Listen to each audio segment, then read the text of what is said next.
Percy Medina, jefe de IDEA Internacional, está con nosotros. Percy Medina, muy buenos días. Muy buenos días, Cristian. Percy, a ver, para arrancar, ¿qué te ha parecido la propuesta del Premier de, digamos, ampliar y también, bueno, le ha caído un poquito de sorpresa al Jurado Nacional de Elecciones, acabamos de hablar, ellos sí ya habían analizado la posibilidad de extender los horarios. ¿Te parecen que son complementarias, una mejor que otra? ¿Cómo ves ese tema, Percy? Yo creo que hay que estudiar esto de manera integral y que la propuesta tiene que provenir, obviamente, de los organismos electorales. Ideas podemos tener muchas, pero este análisis técnicamente. La posibilidad de ampliar el horario de votación es muy sencillo, porque se trata simplemente quizá de empezar una hora antes y terminar 2 o 3 horas después. Con eso se descontrola el tránsito de votantes a lo largo del día y eso ayuda. El ampliar a un día adicional también es posible, lo han hecho varios países, es simplemente cuestión de cambiar la ley. Técnicamente no es, pero trae algunas preguntas políticas. Por ejemplo, la gente que vota, ¿qué ocurre? Las ánforas escrutan o se escrutan el domingo. Si se escrutan el domingo, ¿cuál es la cadena de custodia de esas ánforas? Tiene que ser algo muy confiable para evitar que alguien pueda decir en la noche me cambiaron las ánforas, me cambiaron los votos o lo que fuera. Entonces, ahí hay un problema. Si se escruta el sábado, tiene la ventaja de que no hay problema con la cadena de custodia, pero estos resultados parciales ya los tendríamos el sábado. Y la gente que va a votar el domingo va a votar con resultados parciales conocidos del día sábado. Esto es insalvable, pero son problemas políticos, más allá de técnicos, que hay que atender y hay que evaluar. Claro. El voto de urna también de las encuestadoras también podría generar, digamos, una cierta inclinación de los que votan al día siguiente. Bueno, vamos a retomar la comunicación con el señor Medina. Cristian, había un poco de dificultad, pero a ver, justamente por eso se le preguntaba al miembro del Jurado Nacional de Elecciones qué tan preparado está nuestro país, ¿no? Y de ahí que el voto electrónico o ya el virtual quizá generaría un nivel de seguridad en torno a esta preocupación por las urnas, que es lo que mencionaba el señor Medina. Sí, claro, pero claro, digamos, en la parte logística, ¿no? Y ahí también creo que el que se tendría que pronunciar es la OMPE, el recuento de los votos, etcétera. Pero sí, esas cuestiones políticas son importantes porque, claro, tienen que ver con esa información que se puede propagar. Acuérdate la prohibición de hacer encuestas, pero siempre antes de las elecciones la gente se está mandando ahora con la tecnología, te llega, uy, yo voy a votar por este para cerrarle el paso a este, esto no del voto, digamos, del voto para descartar a uno que no te gusta para segunda vuelta. Entonces, claro, tiene sentido y no sé si es que nuestro país está preparado para eso, ¿no? Creo que eso no ha tenido en cuenta tampoco el Premier cuando alegremente se ha ido con la posibilidad de 2 días. Pero bueno, son cosas, como dice Percy, que va a haber que evaluar y nuevamente la pregunta si estamos preparando para eso. Yo bajo esa premisa, pucha, no sé, ¿no? Yo creo masivamente con la seguridad en los sistemas, algo de lo cual Eric Iriarte siempre comenta, por ahí podrían ir las balas, pero bueno, vamos a ver cómo se va preparando Jurado Nacional y OMPE. Yo creo que igual esto va a costar más. Señor Medina, estamos de nuevo con usted en la comunicación. Efectivamente. ¿Aló? Sí, le escuchamos. Sí, Percy.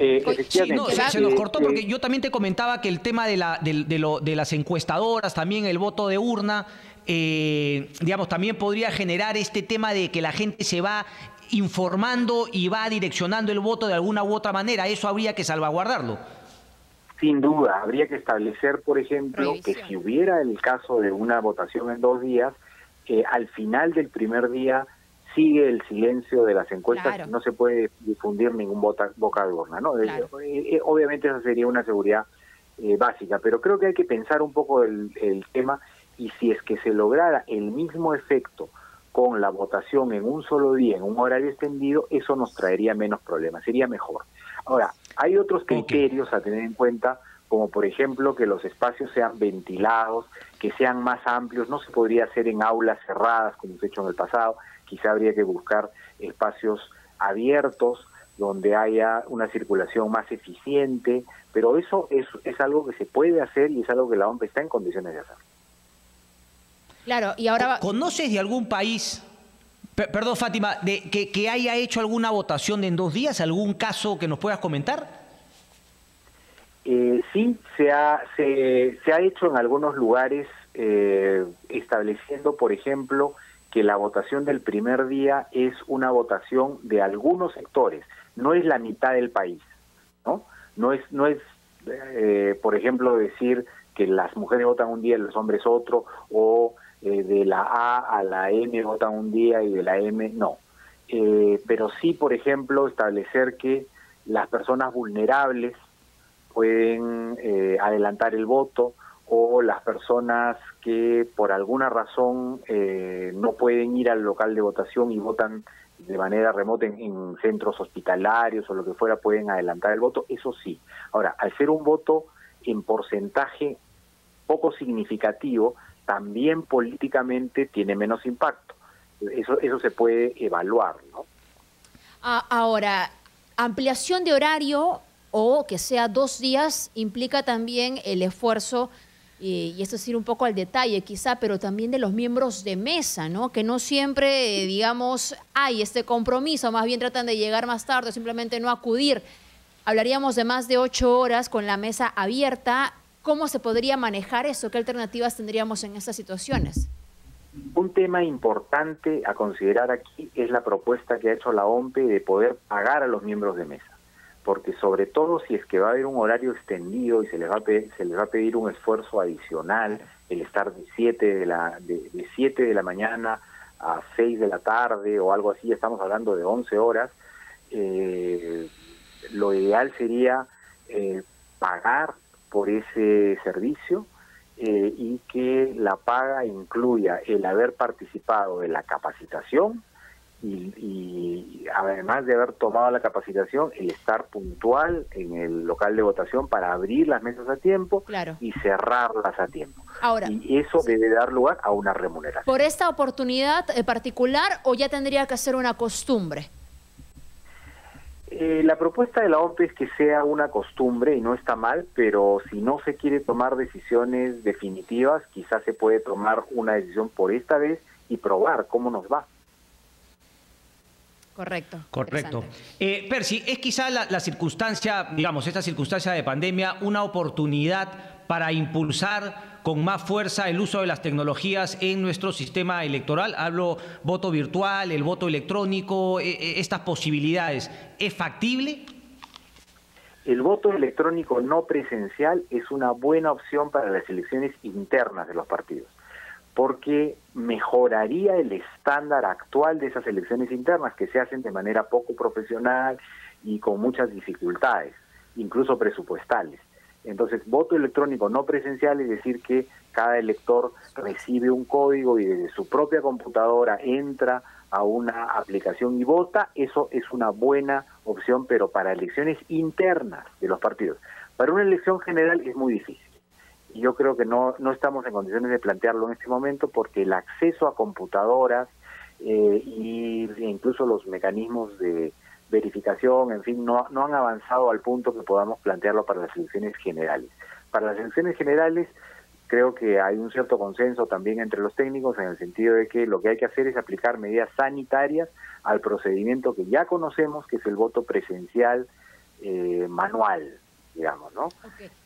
El voto electrónico no presencial se puede usar para las internas y estudiar hacia el futuro si en algún momento se puede aplicar, pero creo que no estamos en condiciones de aplicarlo para abril del próximo año. Ahora, otro problema también que se presenta es esta posibilidad de retiro de candidatos con muy poco tiempo antes de la elección.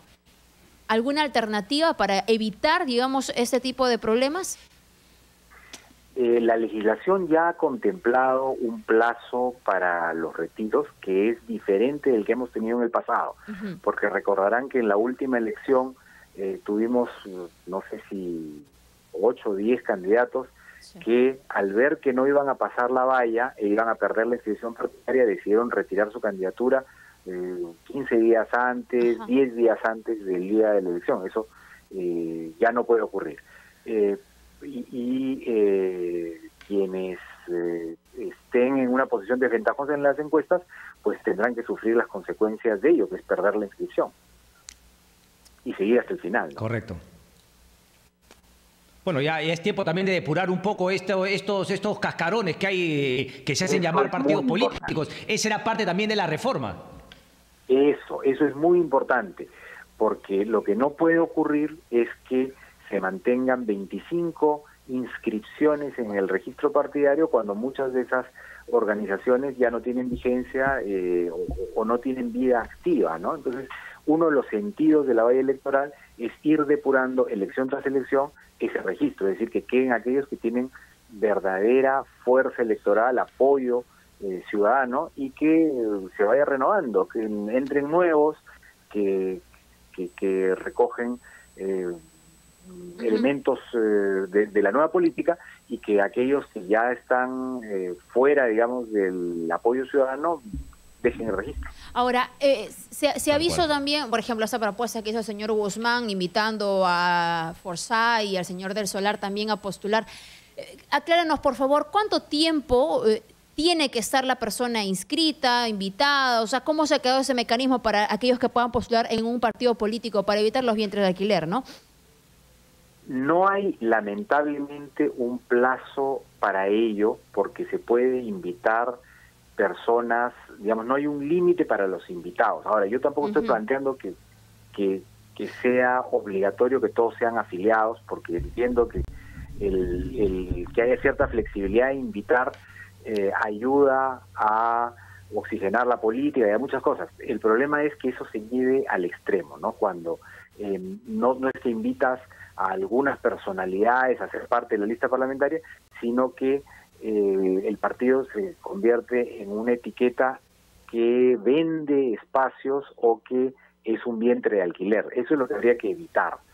Pero la posibilidad de tener algunos invitados siempre oxigena la política, ¿no? Claro. Pero Percy, a ver, buen punto. Parece que el candidato a la presidencia sí debería tener o sea, no ser invitado, sino sí tener militancia y dejar la invitación para, digamos, para la lista parlamentaria, ¿o no necesariamente? Esa es una propuesta que se ha hecho en algún momento y que podría ser una posibilidad, ciertamente, porque daría pie a que el partido, digamos, que desarrolle liderazgos que tengan capacidad de competir electoralmente. Eso va en contra de la posibilidad, por ejemplo, de una alianza amplia de partidos que busca un candidato fuera de las filas de todos ellos para que los represente en conjunto, que a veces políticamente ha sido una salida. 3, 4 partidos sienten que en una determinada ocasión pueden juntarse, hacer un programa conjunto e invitar a alguien de fuera de esos 4 partidos a representar al conjunto. Eso es legítimo. Y ha ocurrido en muchos países también, ¿no? Ha ocurrido en el Perú, ¿no? Pero el problema con eso es que también abre la posibilidad de la sacada de vuelta y de que en realidad se convierta los abandona, si es que un vientre de alquiler, ¿no? Claro, y que no tenga consistencia esa alianza.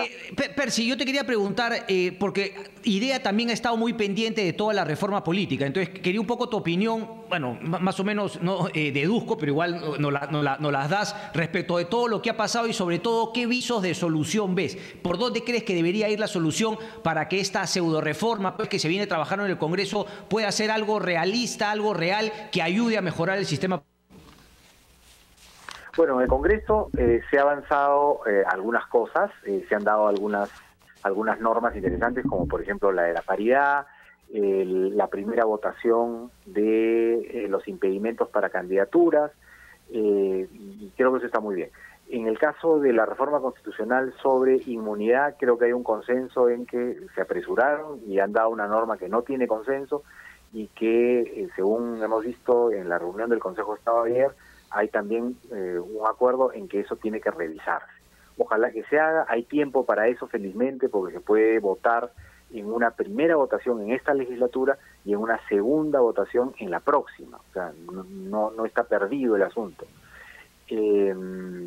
Y otros temas que están pendientes son el del financiamiento de la política, que es un tema muy importante, y el de cómo se van a seleccionar las candidaturas de los partidos políticos, qué modalidad de elección se va a aplicar para elegir candidatos y candidatas. Eso está pendiente. Entonces, si esas dos cosas se ven en las próximas semanas, junto con algunas cosas de menor envergadura, la reforma estaría encaminada, ¿no? Que hay hasta septiembre plazo, ojalá. Pero lo ideal sería la otra semana, ¿no? Sí, lo ideal sería cuanto antes. Todos los temas electorales deberían verse cuanto antes. Por ejemplo, modalidad de elección en las elecciones internas es algo que no puede esperar a septiembre. Tendría que verse, digamos, en el transcurso del próximo mes, por decir algo, ¿no? Me parece que es un buen plazo como para pensar bien el asunto, procesarlo y llegar a una aprobación. El tema de financiamiento puede esperar un poquito más, porque recién el financiamiento de campaña empezará a controlarse con las internas partidarias, pero tampoco mucho más, porque las reglas tienen que poder ser aplicadas por la OMP y es importante que las reglas sean conocidas por todos, haya capacitación, etcétera. Y así, ¿no? Algunas cosas se tendrán que también dar con anticipación, como la modalidad de la elección del día de la jornada, ¿no? Los horarios, miembros de mesa, etcétera, etcétera, porque la OMP tiene que hacer previsiones al respecto y para eso necesita tener las reglas. Correcto. Gracias por la comunicación, señor Medina. Siempre un gusto. Gracias.